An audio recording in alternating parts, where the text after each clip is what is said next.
Desculpa. Então, primeiro, pessoal, quero agradecer vocês e a disponibilidade de cada um de vocês, de cada um que está nos ouvindo nesse momento, que separou esse tempo para a gente falar sobre investimentos.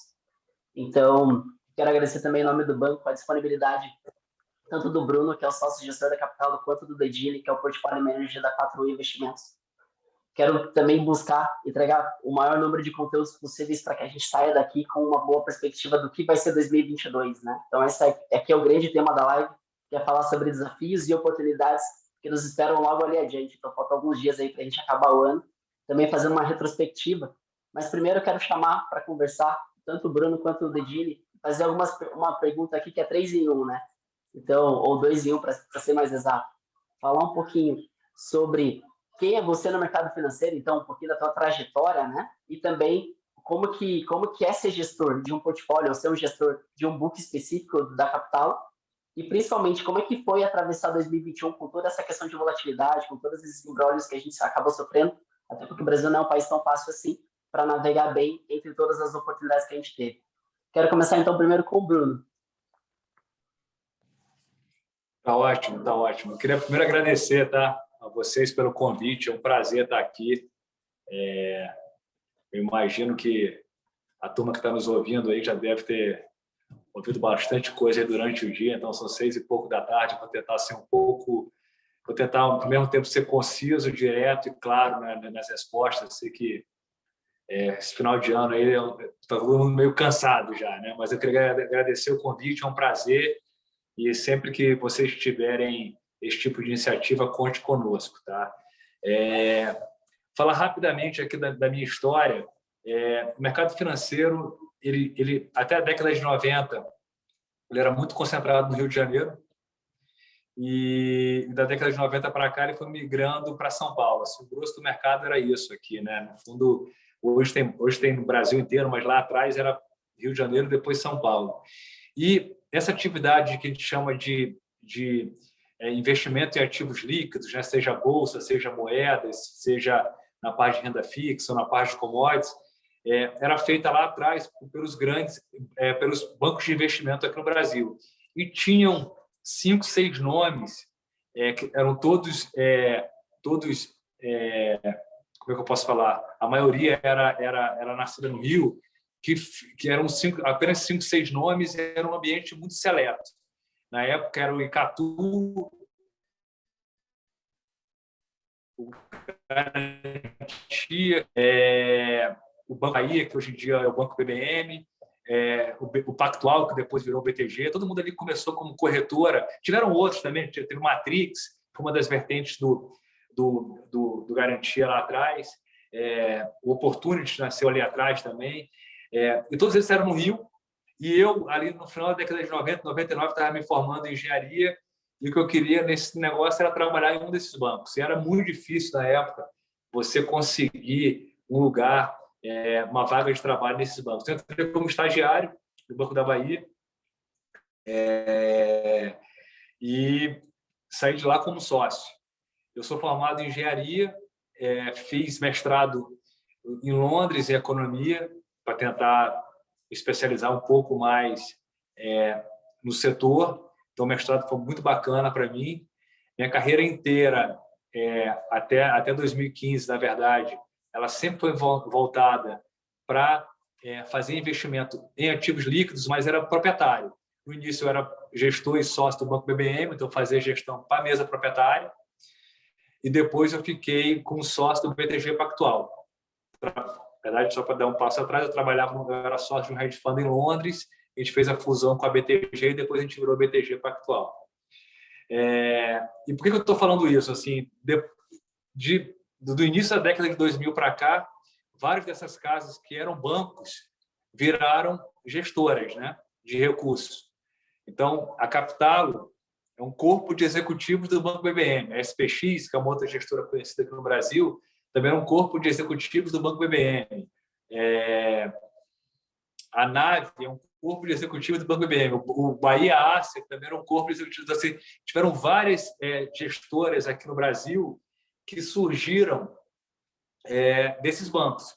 BTG também tem várias, tem a Absoluto, tem aqui aqui em São Paulo a do James, então tem várias dessas. E hoje, eu sou sócio e gestor e faço parte do comitê executivo da Capital, que é uma gestora de recursos focada em ativos líquidos. Então, assim, para vocês terem uma ideia, a gente tem hoje entre 20 e 21 bilhões de reais sob gestão, 20 em que a gente chama de produtos de multimercado, tá? E tem aproximadamente 1 bilhão no nosso produto de bolsa, no nosso FIA, tá? Nosso DNA é esse.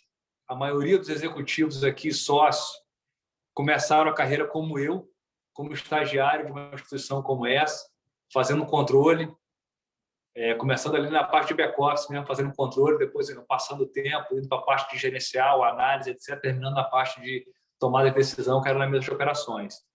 Quando você vê que o corpo da Capital, a maioria foi mais ou menos isso, o que é muito bom, porque, no fundo, é um time muito coeso. Nós somos 80 pessoas na empresa, aproximadamente 80, e é uma empresa que já tem mais de 10 anos de vida, né? Então, já tem um histórico comprovado bem bacana. Aqui dentro você vai ver histórias muito parecidas com a do Bruno, tá? Muita gente formada em engenharia, muita gente com mestrado fora, e todo mundo começando da mesma forma. Eu acho que esse foi um bom resumo da minha carreira, né? Agora, indo aqui um pouco para 2021, que eu acho que foi a segunda pergunta, certo? Como é que foi 2021? De fato, assim, 2020, 2021, obviamente que 2021 com uma intensidade bem menor do que 2020, foi um ano de um desafio enorme para quem é gestor de investimento como eu. Por quê? Porque, assim, no fundo, esse tipo de crise sanitária, a escala que houve, é um negócio que a gente não conhecia, tá? Eu nunca tinha visto. Não sei se vocês, o quão familiarizados vocês são com esse tipo de investimento, mas é o que a gente faz muito aqui na Capital. A gente estuda a história, como situações semelhantes ou similares impactou o preço de diversos ativos no mundo inteiro. E uma crise como essa, uma pandemia, é um negócio que você tem que voltar quase que 100 anos para ver uma da escala que foi o Covid-19. Então, assim, não só teve o desafio de tentar entender isso, mas como teve o desafio de tentar entender como as pessoas que tomavam a decisão, nada mais é do que os policymakers, os políticos, até as reações do setor privado, como as empresas de vacina, etc., iriam se comportar. Então, de fato, foi um desafio enorme. Óbvio que 21, a intensidade já foi muito menor do que a intensidade de 20, porque a gente já estava com uma boa noção de que as vacinas iriam funcionar. Foi, de fato, o grande milagre aí dessa história toda é que você der o incentivo certo, o ser humano consegue vencer quase tudo, né? Então, assim, a gente, como instrumento, como fazedor de política social, a gente fracassou muito em vários países, mas quando você vê a iniciativa privada, a gente conseguiu dar uma resposta muito, muito mais rápida do que era esperado para conter o vírus, né? Assim, em 5, 6 meses, a gente já tinha uma noção de que as vacinas eram super eficazes, que foi espetacular, tá? Então, assim, o desafio de 2020 foi muito voltado para, dado que a gente sabe que o impacto é enorme, a gente não sabe como é que vai ser a resposta das empresas de vacinação e dos políticos, a gente tem que escolher os países que tem o melhor balanço patrimonial, vamos colocar dessa forma. Imagina que um país seja uma empresa, né, que tem o melhor balanço patrimonial. Vamos alocar nosso capital nesse tipo de país e vamos sair dos países mais vulneráveis, aqueles que têm um balanço mais frágil, então um processo político pior, ou tomando decisões piores. Em 2021, a história foi um pouco diferente. A vacina já começou a percolar para diversos países, e aí a gente começou a participar muito mais de alocações voltadas para uma recuperação, uma retomada de crescimento global mais forte, uma discussão de escassez de algumas commodities, que também foi muito importante para o nosso portfólio. E o terceiro foi uma acelerada que o Covid causou num tema que vai ficar conosco durante muito tempo, que é esse tema verde, decarbonização, né? Todo mundo hoje em dia fala, que se mistura um pouco com o tema de ESG, mas esse negócio vai ter uma mudança enorme de matriz energética e de comportamento aí de vários setores para os próximos anos. Então, isso dominou o nosso portfólio. A gente teve, por sorte ou por competência, que a gente saiu um dos grandes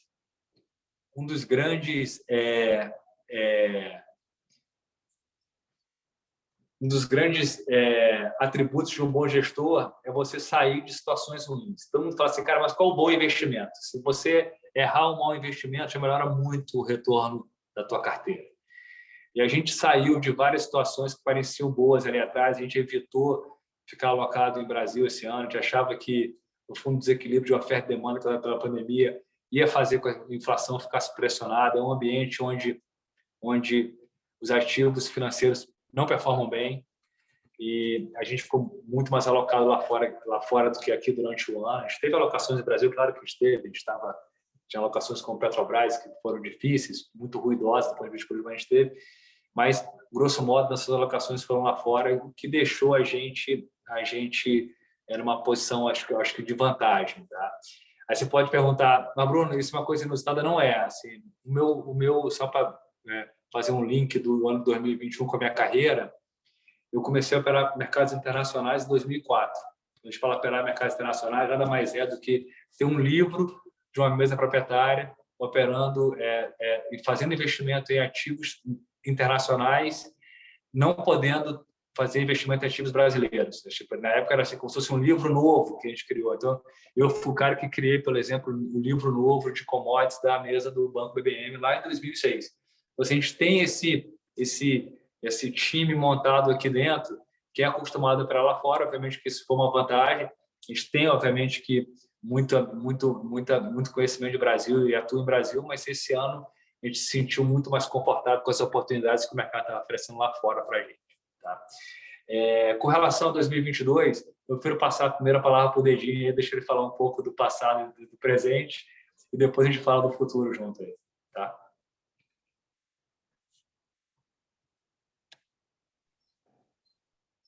Tá bom, vamos lá. Bruno, boa noite para você. Leandro, boa noite para ti também. E todo mundo aí que está escutando, obrigado aí pelo convite, obrigado para quem nos escuta aí e há algum tempo provavelmente já acompanha o trabalho aqui, o que a gente vem fazendo.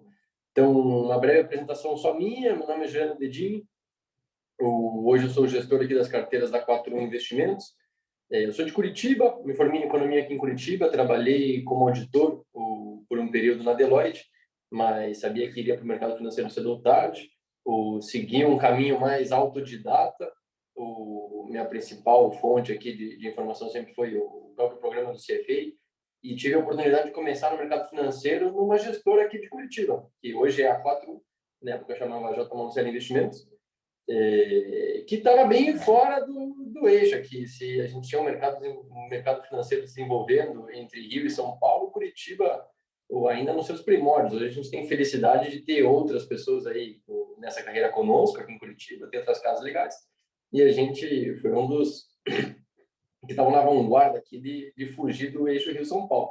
Não estava disposto para ir para São Paulo, mas tive uma oportunidade de entrar numa gestora que na época era pequena, se resumia a praticamente 10 pessoas aqui, com algumas centenas de milhões de reais investidos entre recursos institucionais e alguma parcela de family office, de recursos de gestão de patrimônio. E comecei como assistente, e muito cedo e relativamente rápido consegui implementar aqui muito conhecimento, com uma ênfase muito grande em investimento em ações. Então, passei em poucos anos aqui a fazer a coordenação da equipe de outros analistas, a equipe foi crescendo, assumi a gestão de algumas carteiras específicas, e aí, a partir de 2019, assumi a gestão de todas as carteiras aqui dentro da 41. Hoje já somos mais de 50 pessoas aqui, a empresa cresceu bastante, a gente está batendo 7 bi sob gestão, dos quais 1 bi aqui são em renda variável, que ainda é o nosso maior DNA, onde a gente despende mais tempo aqui entre analistas e o meu próprio tempo de análise. Então, 2021 tem um pouco também que se mistura de desafios com o próprio crescimento de empresa, e compartilho por experiência pessoal, mas foi entre 2020 e 2021, a nossa empresa quase dobrou aqui em termos de número de pessoas. Então, acho que um dos desafios que a gente não pode descartar é experiências particulares aqui, seja em âmbito profissional e pessoal, o de adaptação. Então, uma coisa que a gente percebeu muito era que todo mundo sabia muito bem, ou estava muito bem interligado quando dentro do ambiente de escritório, mas 2021 mostrou que embarcar novas pessoas aqui por uma cultura de organização e ensiná-las é muito mais difícil nesse cenário à distância. Então, a gente teve que fazer muita adaptação, porque aquele conhecimento, às vezes, que passava por osmose, está todo mundo no mesmo ambiente, escutando as conversas de lá e cá, ficou bem mais difícil em 2021. Para mim, isso foi um grande teste aqui, liderando uma equipe hoje relativamente grande aqui na gestora. No mundo de investimentos, a gente tem uma ênfase muito grande no mercado local, tá? Então, ações e mercado local.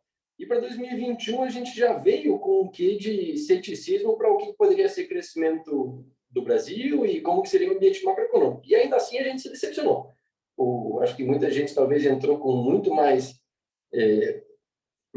sede aqui em 2021, achando que seria um ano de virada, ou que as coisas teriam uma performance muito boa, e o que a gente está vendo não é prova disso.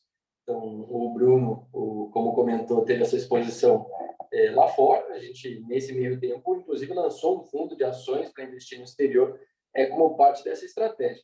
Então, os nossos fundos de ações aqui passaram, e ainda tem uma parcela não desprezível, que está segurado em caixa, ou da qual a gente espera oportunidades aqui para fazer alocações, e a gente dobrou a aposta em ações defensivas. Isso foi um tanto de ousadia aqui, né? Porque durante 2020 a gente teve um evento bem icônico para mim aqui em carreira, porque foi um ano que, se a gente comparar contra outros anos aqui na história, foi um dos maiores movimentos aqui de queda da Bolsa brasileira, né? Das bolsas globais. E a gente esperaria, talvez, que umas ações e perfis de empresas mais defensivos, bem consolidados, de receitas resilientes, fossem entregar uma defesa nesse mercado. No Brasil, em específico, aí, óbvio que a Bolsa não representa tão bem o PIB, mas dentre as empresas listadas, a gente viu um fenômeno interessante. Em 2020, por mais que tenha sido um cenário de muita crise, teve muita empresa do setor cíclico, que é varejo, que deveria, em tese, aqui, sair perdendo no movimento de queda de consumo e queda de renda tão grande, que conseguiu fazer uma migração mais tecnológica e, naquele momento de restrição da movimentação de pessoas, saiu na frente, ganhou muito market share. Ao passo que a gente passou 2020 com um mercado aí bem cético com relação a setores mais tradicionais, como bancos, até o setor elétrico, foi colocado à prova aí nesse ano de 2020. Então, em 2021, ao invés de a gente mudar, a gente tinha, né, esse posicionamento já um pouco mais defensivo, empresas mais resilientes. O que a gente fez foi manter essa aposta. Talvez a gente teve essa felicidade. Ao invés de a gente querer perseguir aqui e fazer uma troca tática de cíclico, de setores aqui, algo mais cíclico, a gente manteve a aposta, reforçou a nossa tese de que o ambiente macroeconômico de 2021 era para ser bom. De fato, a inflação fugiu bastante do controle do Banco Central, alguns motivos exógenos, mas fugiu, de fato. E aí essas posições em caixa e as posições em empresas mais defensivas têm se mostrado assertivas. Está longe da gente estar feliz aqui, porque mesmo com esses acertos aqui, os números de renda variável ainda não estão positivos no ano de 2021, mas estão bem melhores do que a média, né? Então a gente vai ter que se contentar com esse resultado relativo. Boa, boa. Obrigado, Bruno. Obrigado, Edilho. Então, só tentando recapitular um pouquinho aqui do ensinamento das palavras de vocês.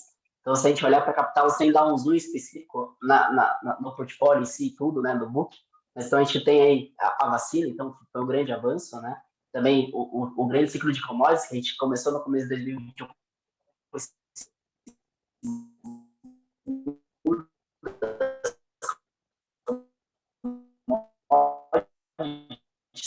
E também, automaticamente, a Quatron começou a buscar mais referências de caixa, né, para manter aqueles ativos, especificamente buscando novas oportunidades, e também aproveitando um pouco da ênfase do mercado local, principalmente relacionado àquelas ações mais defensivas, né? Então, buscando alguma previsibilidade de receita. Bem legal. Tá, mas então agora, pessoal, vamos entrar especificamente em 2022, né? Então agora pensando assim, ó, a gente tem agora, recente, né? Ontem saiu a carta do Copom ali já indicando ou já contratando um aumento da Selic em 1,5% para início de 2022. Então já pensando que a reunião do Copom, a próxima reunião, é dia 1º e dia 2 de fevereiro, então a gente já tem essa perspectiva. E eu queria fazer a primeira pergunta para o Dedinho, então. A pergunta é a seguinte, Dedinho. Olhando para o cenário Brasil, tendo em vista até mesmo essa inclinação contracionista que o Banco Central ele já vem contratando, né? Onde o investidor comum é capaz de encontrar boas oportunidades? Ou vai ser capaz de encontrar boas oportunidades? Boa. Esse aqui pode parecer contraintuitivo vendo de gestor de ações aqui, né? Mas quando você fala de investidor comum, investidor pessoa física, vale bastante a reflexão de objetivo próprio e o quão receio tem de ver a carteira tendo volatilidade. Tá? A gente está entrando em um momento de volta de juro básico alto, como você bem comentou, e vale a gente voltar à reflexão de parcela não exclusiva da carteira em pós-fixado. Tá? Tem muito investidor que foi obrigado, isso a gente percebeu aqui por contato, por estar em contato com esses investidores, foi obrigado a assumir riscos, às vezes, aqui que não deveria ter assumido. Então, o ambiente de crédito hoje em dia, por exemplo, no Brasil, ainda é muito saudável. Tem muita empresa muito bem capitalizada, o mercado está muito líquido, então acho que a gente está bem longe de um cenário de restrição de liquidez. Então, crédito privado, os fundos de crédito, letras financeiras, ou as debêntures direto aqui, o pós-fixadas voltam a ser alternativas legais para o que você chama aqui do investidor comum. Tem que levar isso em consideração. Uma segunda, que é mesmo com o aumento de juros, aqui no Brasil, que já está contratado, já está na curva, a gente está vendo também um movimento lá fora, tá? De um pouco mais de aperto aqui monetário. Então, a diferença que o mercado está jogando aqui de juros para o Brasil para juros lá fora, talvez não seja mais... Vai continuar grande, né? Ela é gigantesca. Mas talvez haja um movimento aqui de retirada, tá? O que pelo menos não entrada aqui de recursos tantos no Brasil. Isso pode ter um impacto sobre o câmbio e vale a pena a gente ter isso em consideração. Então, acho que uma segunda variável importante aqui na formação de carteira do investidor comum é ter uma alocação no exterior. Tá? A gente tem preferência por renda variável no exterior aqui, dentro de uma alocação grande, porque tem um impacto também a correlação negativa com a grande parte da carteira local. Então, por mais que quando tem uma alta muito expressiva em ações denominadas em dólar para a carteira, você pode estar associado isso a um movimento de queda em outra parcela da carteira. E essas coisas elas tendem a se balancear. Então, essas duas aqui são, eu acho, oportunidades interessantes. A terceira, e aí acho que seria uma resposta mais esperada aqui de gestor de ações, é que a gente precisa reconhecer que, por mais que eu ainda ache que tenha um ceticismo com relação ao crescimento de PIB Brasil, as empresas estão lucrando, tá? E estão tendo lucros crescentes. Eu não vou falar que são todas as empresas, mas tem empresas, principalmente aquelas empresas que estão com uma exposição a mercados lá fora. Tem empresa brasileira que tem uma base industrial aqui no Brasil, com uma estrutura de custos denominada em reais e que exporta muito. E não depende só do crescimento do PIB aqui no Brasil. Então, acho que procurar essas empresas aqui rentáveis, hoje no Brasil, se torna uma excelente oportunidade. O mercado tem penalizado de maneira quase cega aqui todas as ações brasileiras, ao passo que tem empresa que tem dependência muito baixa de ambiente macroeconômico do Brasil e vai continuar extremamente rentável. É questão só de ter paciência, porque esse lucro vai se transformar em resultado para o acionista cedo ou tarde. Mas acho que eu te deixaria com essas três, assim, na minha visão, mesmo com o Banco Central subindo os juros, vai ter empresa que vai surfar tranquilamente esse ambiente macro aqui no Brasil e vale a pena o investidor estar acompanhando de perto. Bem legal tua fala. Então, Virginia, aqui só para a gente tentar recapitular um pouquinho do teu ensinamento, então olhar para o pós-fixado, né? Já tendo esse contrato aí do Banco Central pensando em 2022, já superando provavelmente os 2 dígitos na taxa básica de juros, ter exposição no exterior, né? Como você mesmo mencionou, com essa descorrelação, e principalmente procurar empresas rentáveis e ter paciência, né? Acho que não tem outra forma de conseguir superar ou tentar, ao menos, acompanhar o mercado do que ter a paciência. Então, agora, aproveitando um pouquinho do conhecimento do Bruno, com os juros mais altos, então já aproveitando esse mesmo tema, Os fundos multimercados são boas alternativas para investimentos em 2022? Essa pergunta é ótima, né? Porque assim, existia no passado uma ideia aqui no Brasil que era super mal difundida, que era o fundo multimercado, ele ganha dinheiro quando o juro cai. E assim, de fato teve uma correlação ali atrás com as duas quedas de juros na primeira década dos anos 2000, tiveram 2 ciclos grandes de quedas de juros, os multimercados foram muito bem na época, até porque nessa época eram poucos fundos e muitos vinham dessa mesma origem que eu falei e tinham times muito fortes na parte de renda fixa local. Então, de fato, tinha essa correlação, assim, os fundos iam muito bem nesse ciclo de baixa. Mas as pessoas esquecem, a gente está até falando bastante aqui com vários as pessoas que distribuem nossos fundos e que são nossos parceiros, que é o seguinte: o fundo multimercado ele é uma alocação pós-fixada na largada. O que significa isso? Assim, por exemplo, o meu benchmark aqui é o CDI, né? A gente passa o grosso do nosso caixa no pós-fixado. A gente espera que o nosso cotista ele queira ganhar CDI mais alguma coisa quando ele investe no fundo, quando ele está investindo no nosso fundo aqui. Nos últimos anos, o CDI ele ficou muito baixo por questões cíclicas do Brasil. E o que acontecia? Por exemplo, dar um exemplo do CADEX, tá? A gente teve nos últimos 3 anos, a gente ficou mais ou menos ali no nosso, um pouco acima do nosso target. Assim, depois de taxas, no fundo já final para o cotista, a gente teve CDI mais 10 aproximadamente todos os anos. Com CDI de 3%, 4%, vai dar 13%, 14% ao ano. Ano que vem, a gente vai largar, se a gente tivesse, não estou falando que a gente vai ter, não, mas a gente tiver a mesma eficiência, descobrir alocações lá fora que vão gerar esse excesso de retorno aí de 10%, nossa base final de retorno nominal vai ficar muito alta. Então, eu acho muito atrativo, eu sempre falo para os meus clientes, eu acho que fica muito mais atrativo a alocação em multimercado quando o juro está alto. O juro real, você está recebendo agora juros reais positivos no baseline, né, no CDI, fora o excesso de retorno que você vai ter do teu gestor, que é o cara que você acredita. Então, assim, eu estou muito mais animado com a classe do que antes. E eu concordo, outro ponto com o Dedinho, concordo bastante com ele, assim, tem muita aquela discussão agora o CDI subiu, juros reais ser muito aí é verdade. A bolsa, a empresa, ela nada mais é na teoria, né, do que o fluxo de caixa descontado a valor presente. Então, quando assim, você tem os teus juros começam a subir muito, de fato afeta negativamente o valor das empresas no curto prazo. Mas o Dedinho falou uma coisa certa. Você tem várias companhias aqui no Brasil que estão aproveitando esse ambiente para se colocar estrategicamente melhor do que no passado. E esses ciclos de juros altos e baixos, eles são, como a palavra fala, são mini ciclos. Essas companhias, elas podem ir muito, assim, devem ir muito melhor a longo prazo se elas se posicionarem melhor agora. Então, assim, a gente fala para as pessoas aqui que nesse ambiente de subida de juros, a alocação em bolsa, ela é geralmente reduzida, a gente concorda com isso.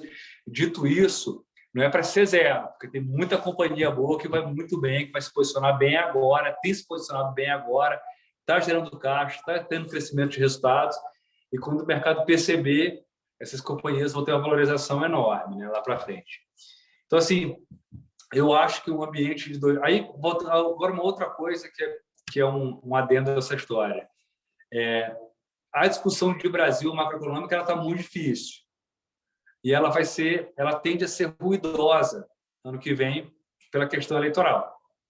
A gente sabe o quanto é difícil esses anos de eleição, né? Quem viveu as últimas de perto ali, tendo que fazer investimentos de forma ativa, sabe o quanto é difícil.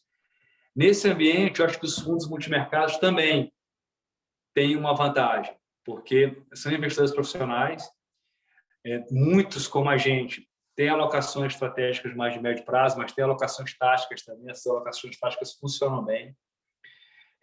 Então, assim, eu acho que é um ambiente muito favorável para esse tipo de alocação. Tá? Obviamente que vocês vão pensar, pô, o cara está falando de causa própria. Não é em causa, assim, até claro que é em causa própria, mas no fundo eu acho isso de fato, quando o baseline sobe, e obviamente que o cenário econômico começa a ficar mais difícil, deveria, na teoria, e na prática aconteceu, cria uma vantagem competitiva para esse tipo de investidor, que são gestores de multimercado. Perfeito, perfeito. Bruno, então, só para ver se eu entendi bem e também o nosso ouvinte, é bem relacionado a essas alocações táticas de médio prazo que podem realmente surgir aonde vocês tendem a conseguir boas oportunidades, né? Então, realmente fazer, mesmo comprar cotas ou realmente aderir a essa classe de ativo multimercado, desde que você confie no gestor, você conheça o gestor, e essa aqui é uma boa oportunidade do gestor vir falar com o cotista especificamente, pode se tornar um grande ativo aí para 2022, principalmente olhando em alocação de carteira, né? Então, nessa diversificação da carteira. Leandro, uma coisa que a gente tem até um gráfico aqui, só desculpa te interromper, mas é porque eu acho que eu posso, na minha resposta, ter passado uma impressão errada. Assim. A gente tem um gráfico aqui que elucida muito o que eu vou falar agora. O investimento, seja em fundo de ação ou fundo multimercado, ele matura muito bem a médio e longo prazo. A gente tem um gráfico do K10 que é muito bacana, que a gente vê assim, o cotista que entrou e ficou 2 meses, quantos deles ganhou, quantos perdeu? Tipo, se fosse uma probabilidade. Assim, qual a probabilidade de você ganhar dinheiro? A gente viu pela própria história do fundo. Quando você vai estendendo o horizonte, o investimento fica muito bom. Assim, depois de 3 anos, 100% dos nossos cotistas ganharam assim, retornos expressivos. Não os cotistas de fato, mas se você traz cada dia, você tinha retornos expressivos. Quando você estica o horizonte. Por quê? Porque a gente, de fato, no fundo multimercado, a gente faz diversas alocações, tem safras boas e ruins. Na média, esse negócio vai maturando e as melhores vão outperformando as piores e, na média, o fundo vai indo muito bem. Quando você perguntou, é um bom ano para investir ano que vem, assim, no fundo, um ano é curto. Um ano, eu não sei dizer, mas eu acho que quando você entra nesse tipo de ambiente, e eu vou te falar, um ano é curto tanto para um fundo multimercado quanto para um fundo de bolsa, tá? Mas nesse tipo de ambiente, o gestor de multimercado, ele, na teoria e na prática, ele está mais ambientado a trabalhar. E o mandato é mais flexível. O que significa isso? A gente, de fato, faz posições vendidas, se a gente achar que for o caso, e é um fundo que tem essa flexibilidade para tentar gerar valor para o cotista ao longo da vida. Tá? Mas o que a gente recomenda para os nossos cotistas tem que estender o horizonte. Bom, mas também sempre quero estar no longo prazo, né? Bem legal essa perspectiva mesmo. Já aproveitando, então, Lidine, a gente falou agora de oportunidades, né? Então, com certeza, dentro das oportunidades também existem as armadilhas, né? Então, para você, na sua opinião, quais são as grandes armadilhas, principalmente na montagem de uma carteira que consiga ser capaz de atravessar 2022 sem grandes implicações, sem grandes questões relacionadas à própria volatilidade que o mercado ele tende a trazer? Armadilha, Leandro, eu vou puxar um gancho aqui. Eu acho que é justamente você querer tentar acertar time ou ter pressa. Tá? Acho que a principal, assim, que a gente vê na prática do investidor, pessoa física, o investidor em geral aqui que tem e acaba caindo, é tentar acertar a mudança de um ciclo aqui em questão de meses, assim, ou falar que a 2022 vai ser o ano de tal classe. E tentar fazer movimentos muito bruscos na carteira aqui, de tentar levar uma parcela relevante para uma classe, ou tirar tudo de um fundo X e ir para outro. Então, acho que essa pressa e esse giro muito alto da carteira tende a ser a principal armadilha, né? A falta de paciência. Porque o Bruno comentou aqui, né, que em janelas mais longas, aqui os fundos multimercados vão ter maior probabilidade de dar dinheiro. Como você investir aqui com paciência e parcimônia ao longo de muito tempo, mas seguindo uma alocação razoável, ou seja, um pedaço em bolsa, um pedaço no crédito, um pedaço aqui protegido de inflação, um pedaço no multimercado, ser consistente nisso ao longo do tempo tende a ser muito mais vantajoso do que ficar tentando acertar ano a ano qual vai ser a grande classe aqui, o grande setor no qual você deveria estar exposto. Então, acho que pressa deve ser a maior armadilha aqui do ano de 2022. Porque também vai ser um ano volátil, tá? A gente vai ter evento. Então, não vai faltar manchete, não vai faltar análise, não vai faltar relatório falando que vai ser o início de uma nova era ou o fim dos tempos. Então, acho que essa é uma tremenda armadilha. Uma outra, talvez, é quando a gente olha para a Bolsa em especial e olha ela em termos absolutos, sem levar em consideração o quanto que paga uma renda fixa, por exemplo. Então, simplesmente achar que todas as ações estão baratas porque caíram 20%, 30%, pode ser uma ilusão, né? Não é tudo que ficou barato. Muita coisa simplesmente teve um ajuste, não vou entrar tanto no técnico aqui, né? Mas a questão de taxa de desconto, né? Então, você tem aqui um custo de oportunidade um pouco mais alto, que é, olha, a renda fixa agora não é mais 6%, 7% a longo prazo, ela vai ser eventualmente 12%, 13% aqui a longo prazo. Então, por consequência, o valor presente dessas companhias ele é mais baixo. Tem muita empresa que só fez esse ajuste aqui. Então, se olhar para todo mundo, quase todo mundo caiu, não quer dizer que está todo mundo agora de volta numa barganha. Agora, algumas empresas, sim, algumas empresas tiveram quedas maiores do que justificado, e algumas empresas, o fluxo de caixa esperado dela é maior hoje. Elas participaram dessa dinâmica aqui de ganhar market share, de ter uma boa evolução. Então, acho que essa é uma segunda, assim, grande armadilha de achar que porque caiu o preço, está barato. Não é uma verdade, tá? Tem coisa que cai e continua com um preço razoável, porque você precisa olhar essas coisas em termos relativos, né? Você vai olhar quanto é que está pagando um título pré-fixado, está pagando quanto é que é a expectativa de ganhar no CDI, quanto é que é a expectativa de ganhar no título indexado à inflação, quanto que você pode ganhar se assumir o risco de crédito, quanto que você vai ganhar de dividendos de uma empresa, por exemplo, do setor elétrico. E aí, em termos relativos, você consegue identificar o que realmente é oportunidade e o que não é. Acho que essa é uma segunda grande armadilha aí do ano que vem. Boa. Então, pressa, o que automaticamente pode tirar você do jogo, né? E principalmente achar que porque o preço caiu, então tá barato, né? Então tem várias outras variáveis que a gente tem que levar em consideração antes de criar um portfólio ali, principalmente pensando em travessia para 2022 e você consiga se defender frente a essa grande volatilidade que a gente espera, como na fala do Bruno, né? Essa questão relacionada à política, como que vai acontecer o ano que vem, pode ser um grande detrator aí no desenvolvimento dessa carteira. Então, aproveitando já um pouquinho mais, Bruno, pensando no teu conhecimento macro, eu queria te fazer uma pergunta que muitas pessoas acabam fazendo aqui para a gente, e é uma pergunta que até se assemelha muito a outras que vieram via Instagram, que é como será possível capturar boas oportunidades em investimentos nos mercados internacionais? Então, tem muita gente olhando para frente, olhando para esse universo, né? Como o Dedili também trouxe na primeira fala dele, a própria 41 criou um fundo de ações só de BDRs para também fomentar um pouquinho desse mercado. E, na tua opinião, como que o investidor ele consegue buscar essas oportunidades? Então, o que eu acho? Eu acho que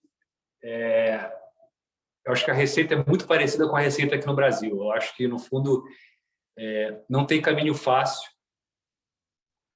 Lá fora, o mercado internacional ele é mais competitivo até do que aqui no Brasil. Então, eu acho que eu sempre recomendo isso para os nossos clientes aqui que vêm conversar conosco. Assim, a gente nunca se aventura, a gente não, por exemplo, eu vejo algumas casas falando assim, agora o Brasil tá difícil, eu vou começar a operar mercado internacional. Aí vem aqui, conversa com a gente e fala assim, cara, você tem que ter experiência nisso para você, de fato, se envolver de forma séria para você ganhar eficiência. Eu acho que isso vale para o nosso investidor. Então, assim, no fundo, acho que a regra básica inicial você tem que encontrar gestores aí, casas. Por exemplo, o Dedinho falou que fez aí um fundo montado, o cara deve ter estudado para caramba, selecionado de forma, deve ter passado aí, imagino aí, semestres no banco para discutir o produto, como é que ele ia ser desenhado e como é que deveria ser oferecido para encaixar na carteira do cliente. E, obviamente, contando que o cliente vai entender o perfil e vai, porque esse tipo de investimento, a maturação é longa também. Então, assim, acho que o primeiro passo é você ter que encontrar pessoas, gestores que tenham essa expertise. Fazer sozinho é muito, muito difícil. Sempre vai ter aquela sorte ou azar inicial, mas assim, eu acho que não dá para extrapolar isso. É um ambiente difícil. Dito isso, eu acho que tem que ser feito. Por quê? Porque por diversificação. Eu acho que tem muita gente aqui no Brasil que tem 100% do seu patrimônio aqui dentro, seja tem às vezes tem sua loja, tem seu comércio, aí sobra um pouco de caixa, fica com as alocações locais. Acho que assim custa muito pouco ter alocação lá fora. Quer dizer, custa pouco, quer dizer, eu acho que no fundo é uma diversificação e protege a tua carteira, o teu patrimônio a longo prazo. Protege no bom sentido, né? Quer dizer, no fundo, diversificação é um negócio que sempre ajuda para você não tomar um susto muito grande e ter que ter uma reação negativa se acontecer alguma coisa ruim com aquela tua única alocação naquele momento, né? Você vai ter uma perda muito expressiva, você pode panicar, né? Que é o que a gente fala aqui no mercado. Para evitar isso, eu acho bom diversificar. Então, eu sou um entusiasta que os investidores têm que ter alocação lá fora, mas a nossa recomendação é a mesma. Você pode escolher um advisor ou um gestor de bolsa, mas você tem que escolher uma pessoa que tem experiência nisso, que tenha track record, que saiba fazer, que vai alocar os teus recursos de forma adequada ao seu perfil de apetite a risco, apetite a perda, e que vai te trazer bons retornos a longo prazo. Boa. Então, sempre olhando para esse cenário de riscos, né? Então, mesmo lá fora existe esse risco, como o Bruno mesmo falou. A gente também tem que levar em consideração, como o Bruno também falou, essa questão da diversificação. Quando a gente olha para um portfólio diversificado, um pouco de exposição no exterior também faz bastante sentido, né? E tem uma pergunta aqui também que veio na caixa do Instagram aqui, que eu queria fazer até para vocês dois, até ouvir de vocês dois, que tem um pouco de cenário assim relacionado ao dia a dia um pouco diferente, né? Até por escolas e tudo. E também das estratégias dos próprios fundos, a seguinte pergunta, assim, o que eu posso esperar em relação à inflação, juros e PIB para 2022? Eu sei que é difícil provisionar tudo isso, mas como é que vocês veem isso daqui em nível Brasil?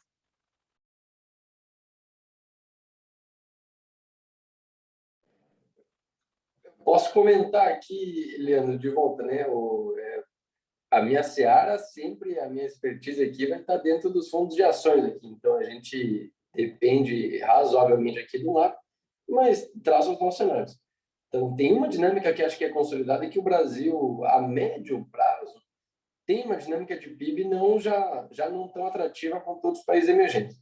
Então, a gente foi uma grande frustração aqui de países em desenvolvimento e a gente deveria ter um crescimento médio entre 1,5% e 2% ao ano a médio e longo prazo aqui. Então, para 2022, a gente tem um cenário um pouco mais conturbado. Talvez o crescimento do PIB fique de 0 a muito pouco. No limite, impacta não tanto assim o investimento em ações, tá? Porque vai ter empresa que o crescimento do faturamento vai ser na ordem de 30% no ano que vem. E vai ter empresa que talvez não consiga crescer. Então, o PIB vai estar muito mais atrelado com a manutenção de uma renda real da população e uma volta do setor de serviços aqui e muito menos correlacionado com um desempenho bom de bolsa. Mas se eu fosse dar um pitaco, aqui é um crescimento de PIB entre 0,5% para o próximo ano e a médio e longo prazo o Brasil deveria crescer 1,5%, 2% aí, em termos reais ao longo do tempo. Inflação, a gente tem um cenário aqui agora aqui 4.1, de que a gente pode entrar numa dinâmica um pouco mais comportada para o ano que vem. Tá?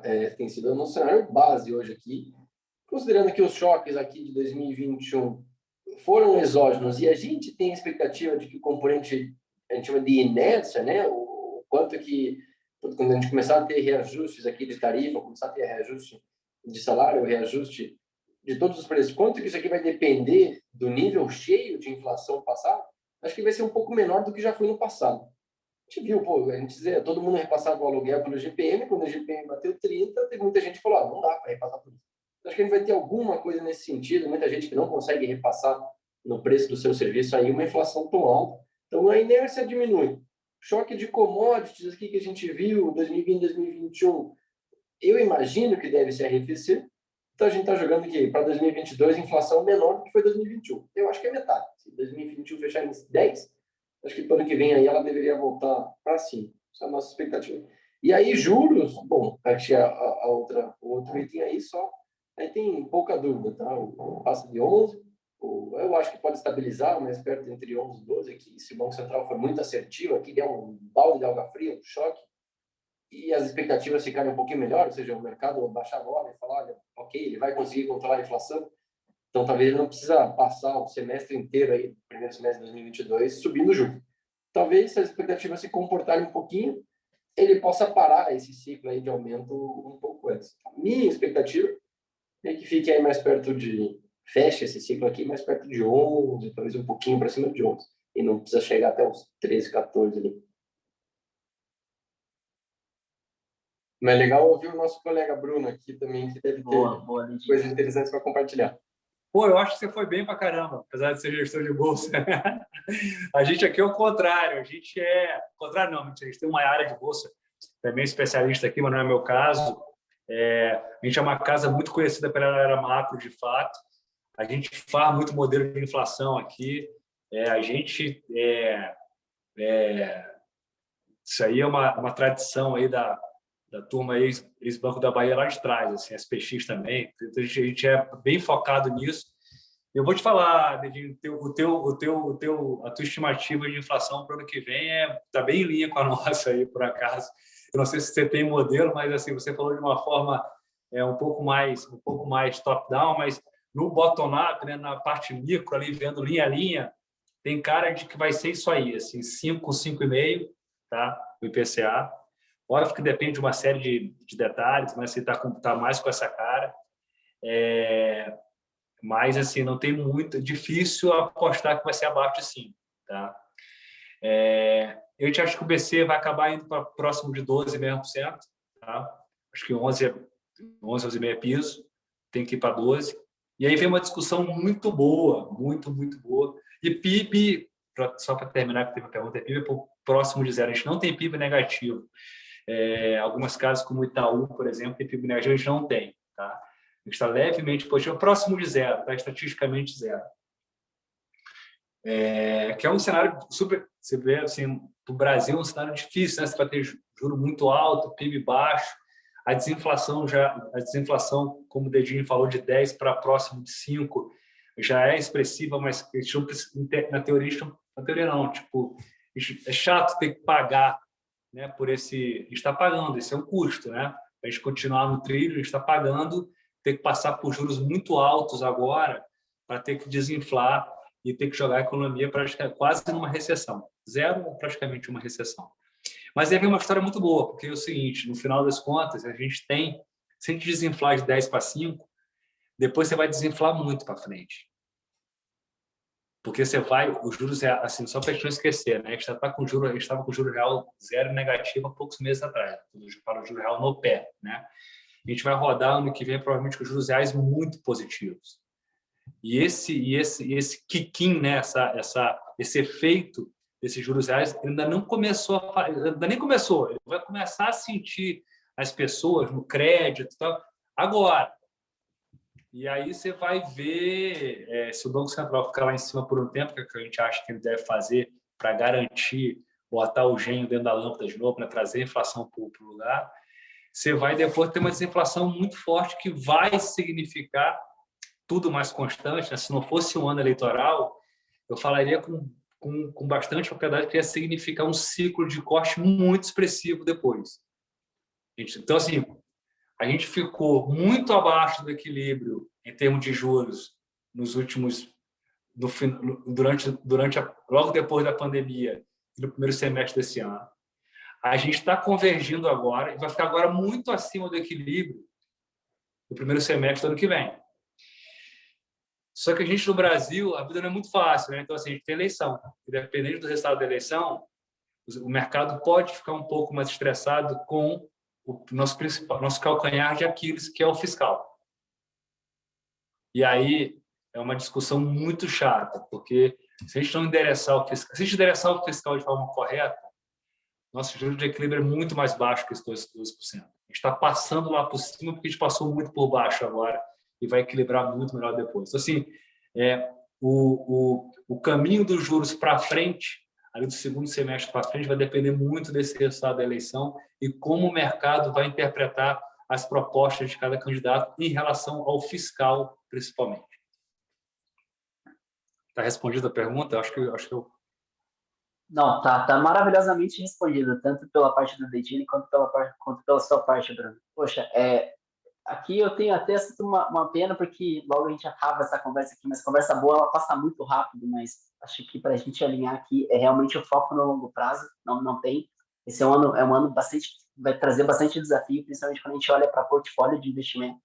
Então, como mesmo vocês disseram, essa questão de eleição, ela pode realmente vir a impactar um pouco e estressar mais ainda o nosso cenário, né? Mas ainda assim, o importante é você escolher bons produtos e automaticamente você confiar muito bem. Quando você delega essa gestão, quando a gente está falando dos gestores, ou quando você toma a decisão de alocar sua posição, automaticamente você lá ativamente olhar para e avaliar aquela ação específica ou aquele produto específico. Então aqui, acho que esses são os maiores ensinamentos, porque é um ensinamento de longo prazo, né? Portfólio, como o Dedini costuma dizer aqui nas nossas conversas internas, o portfólio de um investidor se constrói ao longo do tempo.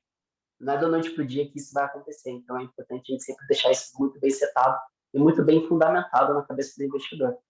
Mas eu queria abrir para vocês, se vocês querem falar sobre mais algum outro assunto que vocês também acham que vale a pena ser mencionado, porque a gente já está se encaminhando aqui para o fim, mas eu deixo aberto aqui para caso vocês queiram falar também sobre um tema que pode vir a impactar, algo que eu não tenha perguntado, e também dizer para todos os nossos ouvintes que todos os produtos da 41, quanto o produto Capital K10, ele está disponível na plataforma do Paraná Banco Investimentos. Os gerentes aqui da área de investimentos estão sempre disponíveis para conversar, para falar um pouco mais das estratégias. A gente sempre colhe muito bem na fonte, tanto da Capital quanto da 41, para trazer cada vez mais informações e deixar cada vez mais o nosso cotista confortável em relação aos investimentos dele.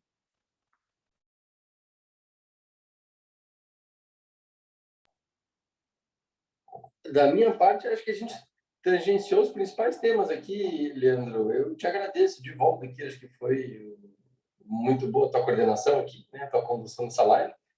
De volta, agradeço aqui o convite. Eu já reforcei algumas vezes, a gente tem canais aqui de comunicação, então, se o pessoal que nos assiste, o pessoal que investe conosco, quer mais informações, sabe como acessar aqui, fala com o gerente, por exemplo, de vocês, que a gente, de uma maneira ou outra, encontra esses meios aqui para se comunicar. Também tem as nossas próprias cartas aqui, que vai mês a mês aqui, falar só de ações, né? Então, quer saber como é que a gente está montando a nossa carteira, por que a gente comprou, por que a gente vendeu.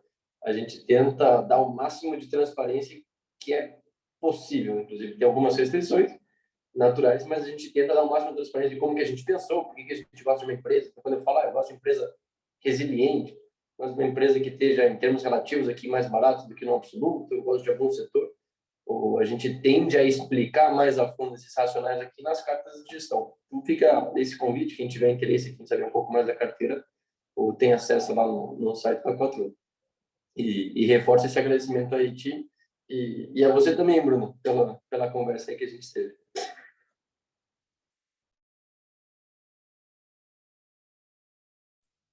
Do nosso lado aqui, eu achei o bate-papo incrível. Eu queria agradecer ao Dedini participar aqui com a gente, assim, deixar o painel bem mais legal, assim, bem mais interessante.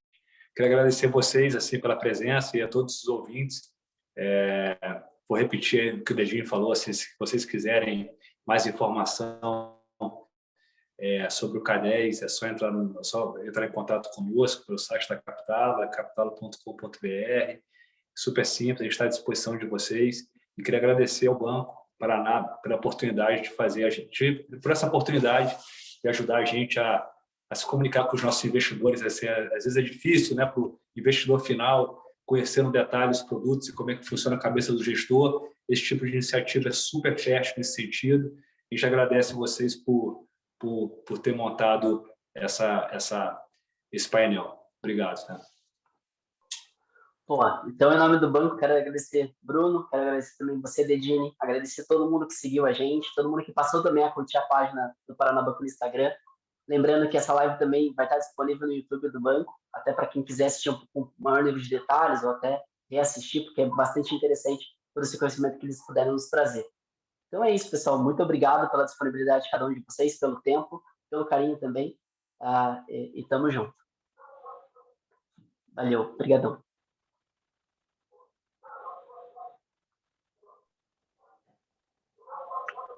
Fechou? Fechou a gravação? Acredito que sim. Deixa eu ver. Acho que ainda não. A Jéssica só vai finalizar, daí a gente acaba. Obrigado, Dedini. Valeu, Leandro. Abraço. Tchau, tchau.